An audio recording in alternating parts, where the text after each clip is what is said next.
Dari seingatnya itu dari kelas 6 SD.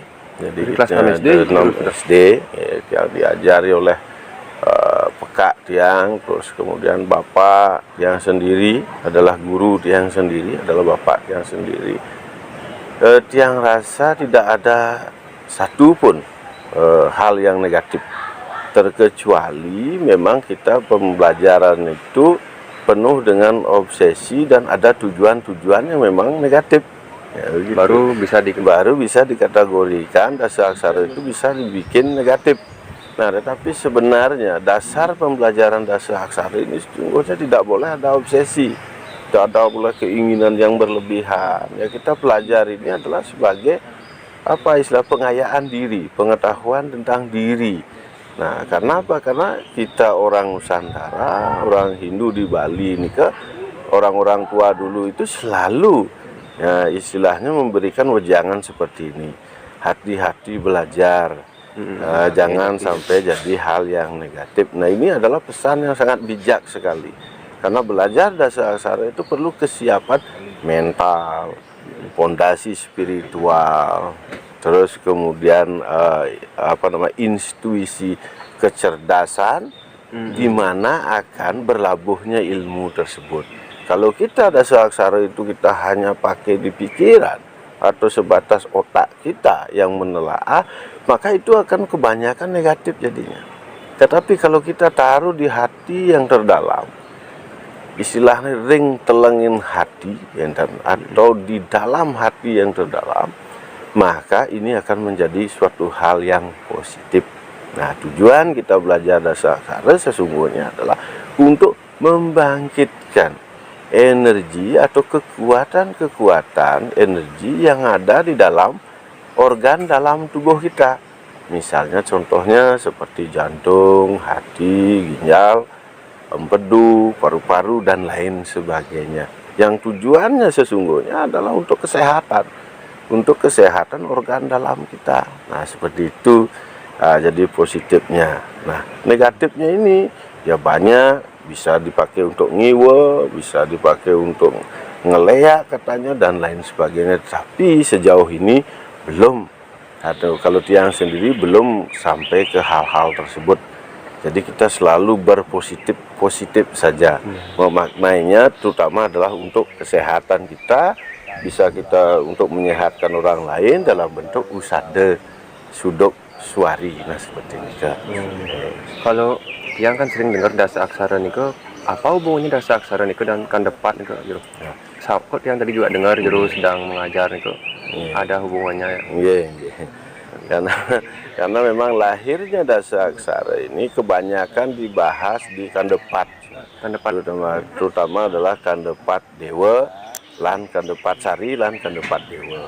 Berapa ada jenis kandepat? Jadi jenis kandepat itu yang sesungguhnya menurut lontar keputusan Sangyang Sabta Kandepat, itu ada namanya kandepat rare, ada kandepat buta, ada kandepat nyama, ada kandepat sari, ada kandepat dewa, ada kandepat subiksa. Nah, terakhir adalah kandepat moksa atau moksa. Ya. Berarti kalau kita belajar dasar aksara, kalau kita belajar dasar aksara, tentu kita tetap mulainya dari kandepat rare dulu. Bahasan kandepat dasar aksara itu ada di kandepat sari. Kalau aksara niko yang tadi yang dengar sepintas ke sang bang tang ang ing namang sing wayang itu berarti dasar aksara. Nah, kalau sekedar tahu itu kan nggak mungkin bisa untuk menguasai penuh dengan step-stepnya. Jadi sebelum kita menyimpulkan sang bang tang ang ing namang sing wayang itu adalah dasar aksara begitu. Jadi yang perlu kita pahami, mari kita belajar dari Wariastranya dulu. Apa itu Wariastra? Ya, Wariastra itu adalah bukan. Itu adalah sebenarnya sastra aksara. Yaitu Wariastra itu ada 18. Tetapi di Jawa ada 20. Yang saya dengar Caraku. Ya, anak Caraka. Jadi ada huruf H, N, C, R, K. Nah, itu disebut Wuriastra. Wenten 18 atau ada 18 di Bali, 20 di Jawa. Nah, itu namanya Wuriastra. Nah, kenapa itu beda? Memang kita kurang lagi 2 aksaranya. Ya, tetapi sekarang ini kita sudah menemukan aksara tersebut lagi 2, yaitu adalah do dan to. Karena orang Bali tidak bisa mengucapkan dialeknya do dan to, itu tidak bisa, pasti ya begitu. Jadi itu saja. Do itu ada terletak di paha, to itu terletak di tulang belakang. Jadi kalau sudah kita punya paha, sudah tulang belakang kita tegak, maka itu disebut dengan manusia yang berdiri dengan tegak. Itu sesungguhnya maknanya. Nah, dari Wuriastra dulu, dari Wuriastra kita bedah, pelajari, kemudian kita linggihkan ring Buana Agung, juga Wuriastra itu ada dari Buana Alit. Nah, masing-masing menempati tubuh kita, karena tubuh kita ini terbuat dari aksara tersebut. Nah, karena aksara sesungguhnya itu adalah artinya A artinya tidak, kesara artinya musnah. Jadi aksara artinya tidak termusnahkan, alias nah bila dibilang ini adalah abadi. Jadi di dalam bukunya Van Mulder, ya, Van Mulder, ya, beliau mengatakan bahwa aksara itu tidak akan pernah termusnahkan, karena tubuh kita ini adalah bagian dari aksara. Jadi aksaralah yang membentuk tubuh kita itu. Nah, begitu kesimpulannya ya. Jika aksara tidak musnah sampai kita meninggal, apakah masih ada aksara? Masih ada aksara.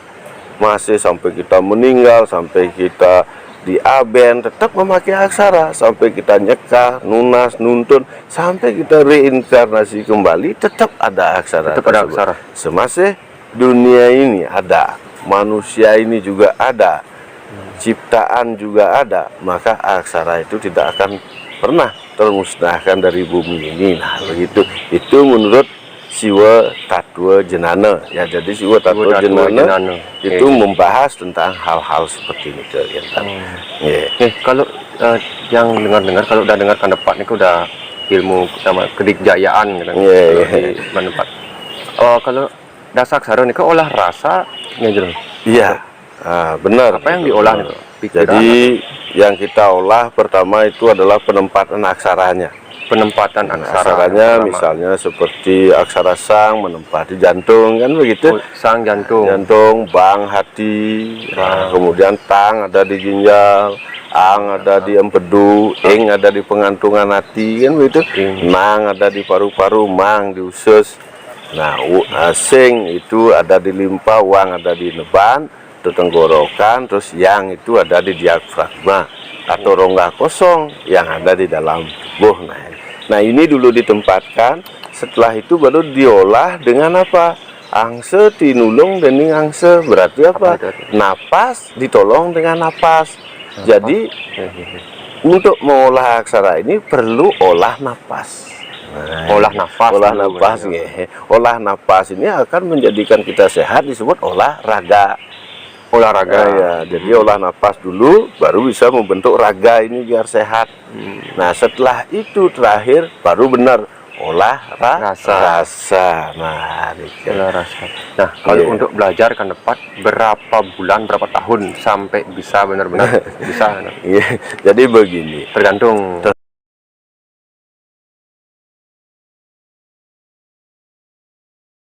Ya, makanya orang belajar Kandepat kalau di Taksudro ini satu harus dapat restu dari orang tua.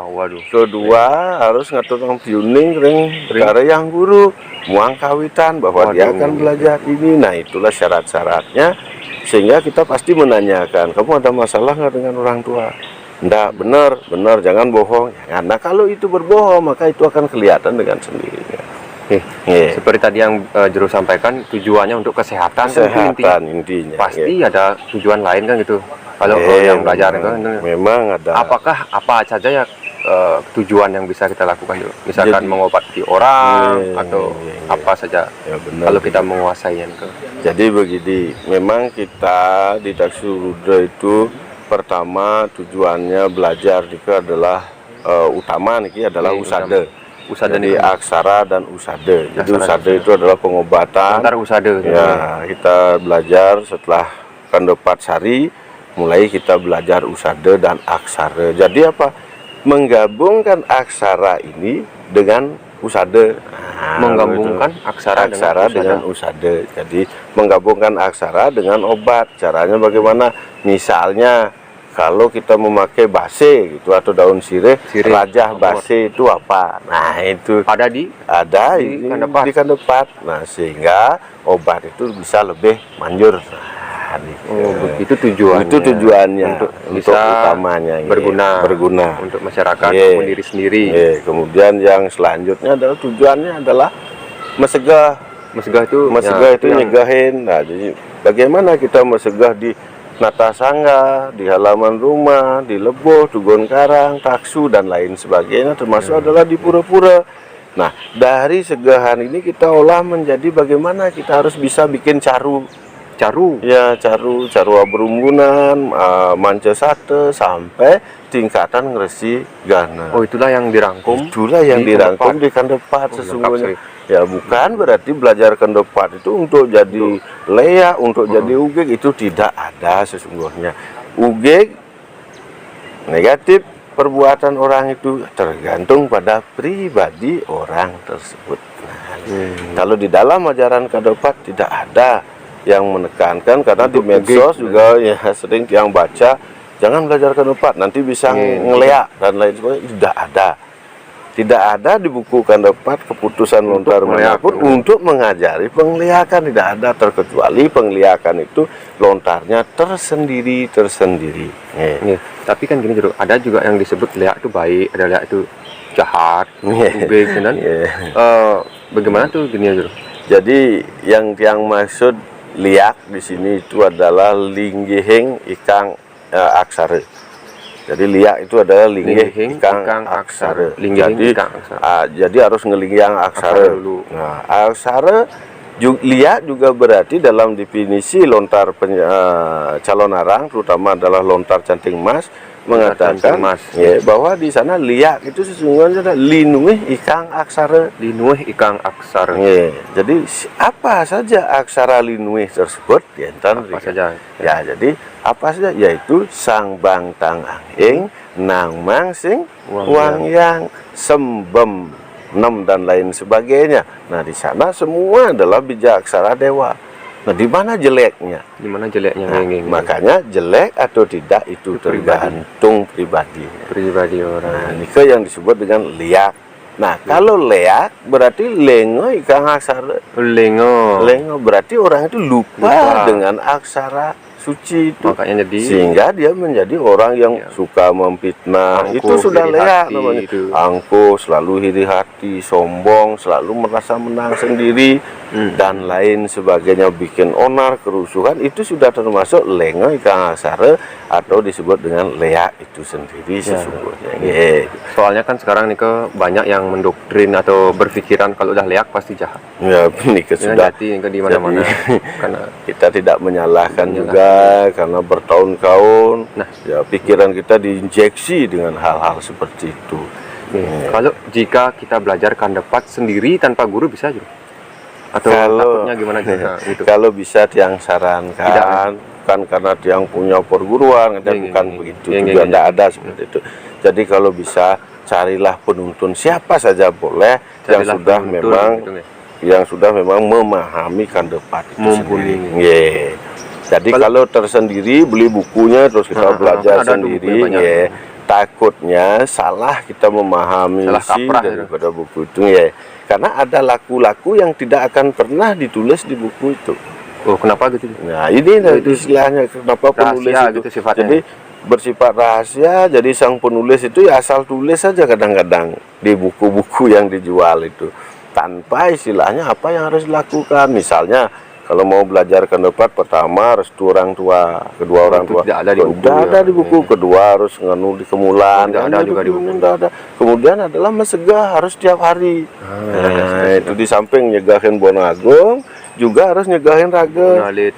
Karena hana buta reng buana agung, hana juga reng buana alit. Nah ini yang tidak dijelaskan sehingga banyak orang itu miring belajar itu. Kalau tadi Jero menyinggung segahan, saya dulu sempat sakit nih Jero karena jarang lupa sama segahan sama catur sana. Catur sana itu kan dapat kan? Nah itu yang harus membayuh, yang biayanya juga lumayan ke itu. Emang ada dampak kalau kita nikah lupa atau gimana Jero? Jadi segahannya juga, ini segahannya itu segahan apa gitu? Jadi sebenarnya sederhana sekali. Agar kita tidak lupa dengan sang catur sana. Kenapa kita tidak boleh melupakan beliau? Begini, karena semenjak dalam kandungan, kalau tanpa lindungannya sang catur sana ini, maka kita nggak tiada, nggak akan pernah ada dulu. Nggak akan pernah terlahirkan. Contoh misalnya yang sudah di Garbamed, kita mengadakan uji klinis, riset dan lain sebagainya. Nyom aja atau air ketubannya pecah. Ini sudah dua kemungkinan, bayinya yang selamat atau ibunya yang selamat, atau kedua-duanya mati. Nyom saja. Nyom saja itu, padahal itu saudara kita. Nah, itulah pentingnya saudara kita sehingga kita tidak boleh lupa. Mesegahan itu sederhana, cuma mesegahan manca warna saja. Manca warna itu dari 5 warna. 5 warna.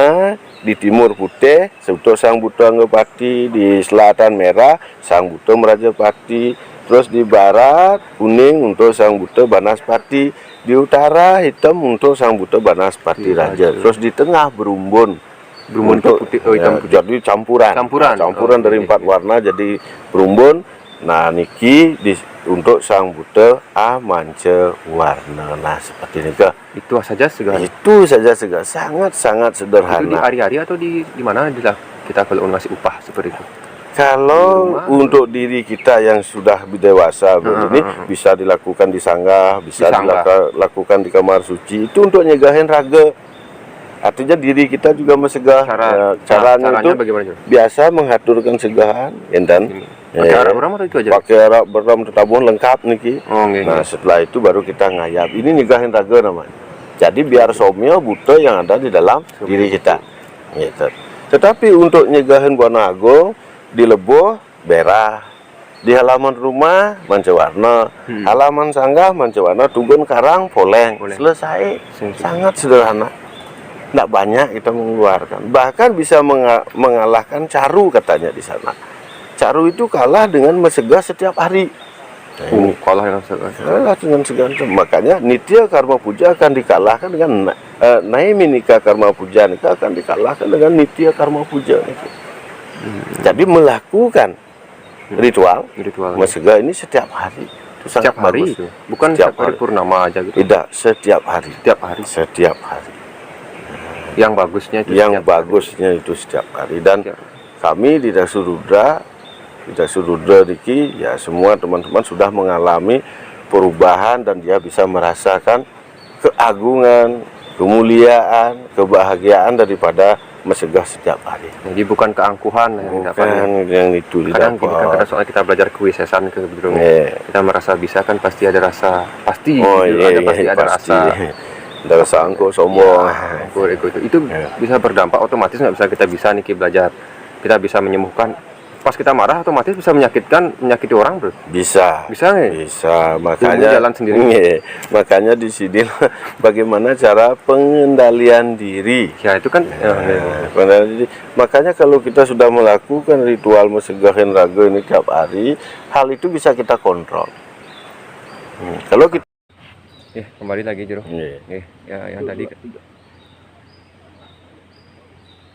kembali lagi Jero nah yang tadi niki dimana kita harus rajin mesegahan untuk kandepat kan. Kalau kita lupa apa dampak yang kita terima aja untuk kandepat kalau lupa nih.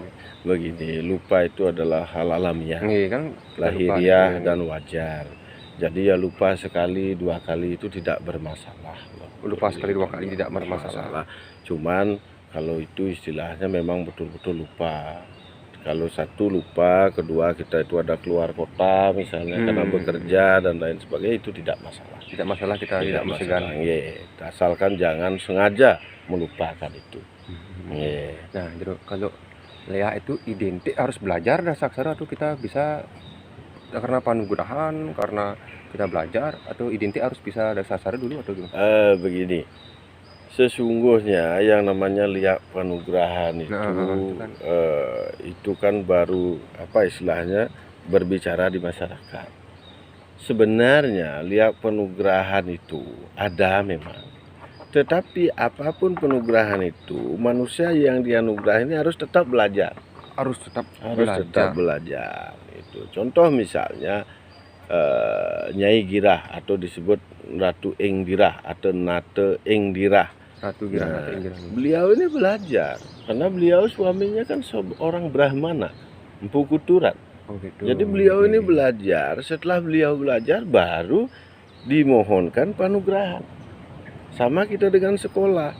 Kita sekolah dulu, kuliah. Setelah kita lulus kuliah menyelesaikan semua skripsi, baru kita akan dianugerahi dengan cara apa? Sudah. Berarti nggak gampang. Tidak gampang jadi lihat untuk jadi lihat, udah gampang. Nah, kalau itu perlu waktu, perlu laku yang ekstrim dan ketat. Nah, kalau ada dua nih, Siwa Bhairawa dan Durga Bhairawa ini kan apa itu artinya? Begini, di dalam ini itu baik dan buruk atau bagaimana? Tidak seperti itu. Itu Bhairawa itu adalah ajaran. Oh, ajaran yang bersumber pada Pancamakara Puja. Nah, ini disebut Pancamakara Puja, inilah disebut dengan Bhairawa. Bukan Bhairawa jelek, Bhairawi jelek, atau Bhairawa bagus, bukan begitu. Ini adalah ajaran tentang Bhairawa. Ajaran Bhairawa ini sebelum adanya ajaran-ajaran yang lain masuk ke Nusantara. Sebelum ada ajaran-ajaran lain masuk Nusantara. Setelah itu baru ada modifikasinya. Setelah Siwa Buddha ada ke Nusantara, nah di sanalah adanya istilahnya Siwa Bhairawa, Tantra Bhairawa, Siwa Bhairawi, terus ada Tantra Yana dan lain sebagainya. Termasuk adalah Kularnawa Tantra yang kebanyakan membahas tentang penglihatan. Kularnawa Tantra namanya. Nah itu, jadi Bhairawa ini ajaran. Tidak bisa kita mengatakan bukan buruk atau jelek. Tidak. Cuma selama ini image Bhairawa itu selalu jelek. Padahal sesungguhnya di Bali kita mewarisi ajaran Bhairawa itu. Seperti ngelawar. Ngelawar ada lebang, ada tas, ada mata dan lain sebagainya. Itu ngelawar itu adalah Bhairawa, ajaran Bhairawa. Makanan ciri khas Bhairawa. Sehingga orang yang lawar ini disebut Belawa. Ya kan begitu. Berarti tidak identik buruk. Tidak identik buruk. Ajaran Bhairawa sangat luar biasa. Kalau bisa kita pahami di dalam Pancamakara Puja ini. Apa aja Pancamakara Puja itu? Yaitu adalah mada, minum sampai mabok. Di sini itu kalau diterjemahkan minum arak, minum alkohol sampai mabok ya salah. Oh, itu kadang penerjemahannya salah. Perbedaannya. Minum sampai mabuk artinya minum ilmu pengetahuan seperti samudra. Kita harus banyak belajar walaupun jatuh bangun yang penting tamat sekolah. Itu adalah disebut mada. Itu mada. Minum minuman keras sampai mabuk. Minum minuman keras itu bukan alkohol, tetapi adalah apa? Adalah belajar. Karena pengetahuan disimbolkan di dalam kitab teles, pengetahuan ini disimbolkan ada suatu yang basah. Jadi pengetahuan yang selalu terbasahkan oleh pengetahuan itu. Oh, jadi itu intinya kita harus belajar. Nah, tadi kan itu kita harus tetap, walaupun dapat panugrahan, kita harus tetap belajar. Harus tetap belajar. Nah, itu. Nah, kalau kita langsung belajar, misalkan dibilang orang, nah kalau ngelihat itu di mana posisinya nih gitu. Kan bilang mau bisa di rumah bisa. Tergantung jenis-jenis penglihatan. Kalau dia misalnya lihat Kumamoran, bisa aja di Tegalan, di Carik, di Setre kan begitu. Tapi kalau misalnya liak sari, tidak harus dilakukan di Setre atau di kuburan atau di Tegalan dan lain sebagainya, atau di Pempatan malah. perempatan. Nah, kalau dia perempatan jalan. Nah, kalau sekarang lihat itu tabrak motor. Dulu mungkin gitu ya. Mungkin dulu. Nah, sekarang cukup dilakukan di depan rong 3. Ya, jadi di depan sanggah, benten rong 3 tawi kemulan. Nah, di sanalah kita memohon. Tuh. Identik pakai sesajen atau langsung? Ya, pasti ada upakaranya karena di Bali itu identik ada tatwa etika upakara. Nah, ini harus menyatu. Harus ada bantennya lengkap, enten. Nggak bisa kita hanya harus duduk aja. Berarti harus pertama tetap lisannya. Kedua tetap panca sembah. Tetap panca sembah. Nggak ada pakem itu udah bisa dihilangkan. Ya, ketiga baru kita angrana sika duduk diam hening, kemudian menyatukan semua energi aksara yang ada dalam tubuh, terus keluarnya lewat mana? Ada lewat mulut, ada lewat hidung, ada lewat mata, ada lewat telinga, ubun-ubun dan lain sebagainya. Itu namanya liaksari. Itu namanya liaksari. Itu udah bisa jadi ngendih gitu. Iya, tubuh kita di rumah, tetapi jenana kita ini yang terbang. Itu jenana itu maksud apa? Jenana itu seperti jenana itu jiwa keilmuan. Bukan roh, tetapi roh daripada ilmu yang kita pelajari. Kita di mana? Kita diam di sini, duduk tenang. Kita enggak hilang badan kasarnya. Gitu ya? Tidak. Jadi kita duduk diam hening begini. Jadi apa misalnya ilmu kita, misalnya contohnya jong biru, penglihatan jong biru gitu misalnya. Terus kita keluarkan lewat siwa duara misalnya boleh, lewat mata boleh, lewat telinga boleh. Terus kita duduk. Ngapain kita repot-repot jauh-jauh? Biarkan ini yang jalan jauh itu. Nah itu tetap harus belajar lah. Tetap harus belajar, apalagi penglihatan jong biru ini susah untuk kita pelajari. Jong biru. Jong biru. Yang dengar jong biru nih. Itu perlu istilahnya apa? Puasanya. Perlu puasa lagi. Perlu puasa, nak ngeliat itu ribet. Lioran puasa, lioran ngeraya kan. Nah, jadi di perguruan guru ini sampai nggak tingkatan bisa ngelekas gitu. Sampai tingkatan memang kita murid-murid kita belum ya, kita jujur, jadi murid-murid kita belum sampai di sana. Sekarang baru yang beberapa orang ini baru kita istilahnya berikan dasar-dasar penglihatan, dasar-dasar pengelekasan, dasar-dasar pengerehan. Banyak dasar-dasarnya tuh? Ya banyak dasar. Penglihatan, pengelekasan, pengerehan. Ya. Apa pengerehan dan pengelekasan? Jadi begini, tidak. Kalau ngereh itu kita nyuarang dulu aksara yang ada dalam tubuh. Terus suara dulu. Terus ngelekasang berarti kita merubah energi itu. Merubah energi. Merubah energi.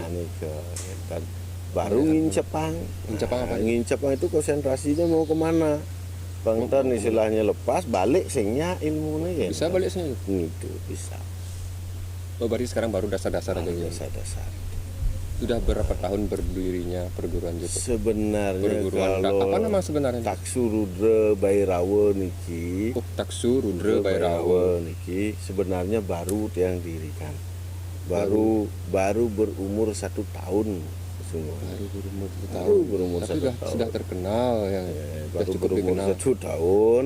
Nah, itu pun istilahnya atas gagasan teman-teman sendiri. Kalau tiang hanya diam gini, kalau mereka punya kamu silakan. Tapi kan Jero sudah membuka perguruan ini, sudahlah Jero mumpuni dalam bidang sastra dasa aksara kayak gitu. Jadi begini, jadi kita pun tidak boleh istilahnya jumawa kan. Tapi yang penting tiang bisa memahami, setelah tiang pahami tiang bisa berbagi, itu aja tujuannya. Jadi kalau masalah apakah sudah jadi orang lindungi atau apa, itu bukan ukuran bagi tiang. Yang penting tiang bisa berbagi kepada orang lain, tentunya yang baik. Tetap di perguruan ini diajarkan untuk yang positif dan puasa itu tetap puasa murid-muridnya harus tetap purnama, tilam kajangklian harus puasa. Maksudnya kan banyak puasa jenis-jenis mutih atau puasa sekarang puasa ngepul ya, jadi tidak makan tidak minum selama sehari. Nah, itu harus bisa dilakukan dan itu diajarkan ke murid-murid. Harus diajarkan, mereka harus dilatih dengan puasa. Itu biar istilahnya ada pembersihan dalam dirinya. Untuk join dan masuk ke dalam perguruan juru ini lewat mana dan melalui apa? Nah ini biasanya itu kan melalui adminnya. Ada admin. Ada admin yang mengatur Nike. Terus istilahnya admin pun istilahnya kalau ada apa-apa pasti bicara dengan Tiang gitu. Jadi begini-begini, kita bukan money oriented atau uang aja, tetapi kita bisa berbagi lebih kepada suami. Jadi biaya pendaftaran dan lain sebagainya sesuaikan dengan situasi kondisi sekarang. Yang penting orang sudah mau belajar, kita akan bijaksanai di sini kayak apa. Nah, yang tadi saya lihat kan cuma teori. Nah, itu ada pelajaran praktek. Pelajaran praktek maksudnya dalam arti langsung fokus, bukan ngereh langsung. Memang kita ada tuh. Ada. Pertama adalah latihan dasar bayu, dasar aksara, dan lain sebagainya. Itu sebagai dasar latihannya. Itu dasar kita pahami. Ya, nanti kalau sudah naik ke dasar itu kita memang ada jadi apa, setiap latihan, misalnya latihan penglihakan misalnya, itu bantannya harus lengkap. Kemudian dia harus puasa 1 hari dulu baru bisa melakukan. Tapi juru sebagai pembimbingnya. Itu juru langsung sebagai pembimbing. Artinya dipercayalah dan istilahnya biar kita bisa mencapai tujuan untuk apa, kebahagiaan bersama-sama. Ini kan juru sebagai penanggung jawab nih. Yang sebagai penanggung jawab langsung. Karena ini kan riskan nih, misalkan ada yang join dan tiba-tiba belajar dan tiba-tiba terjadi sesuatu, gimana gitu?